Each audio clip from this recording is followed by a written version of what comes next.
One of my favorite techniques when transforming furniture is to use metallic foil.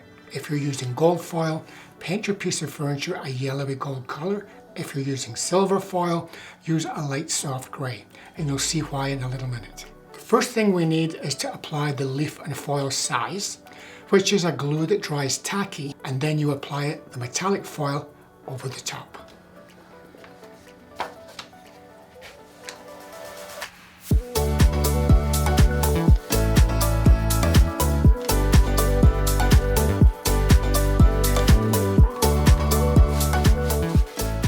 The foil I use comes in a roll. I've taken a piece off the roll to fit the size of my project.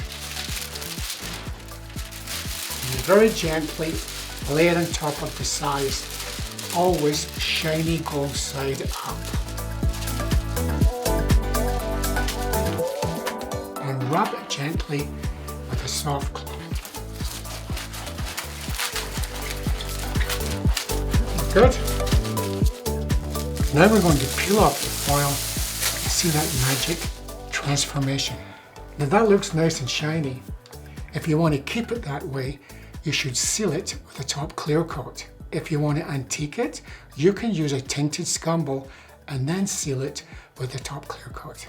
Not only do I use this technique on furniture, but I also add it to crown molding. The kind of stuff you see in the big box stores, plastic or wood, and turn it into something very classical just like this.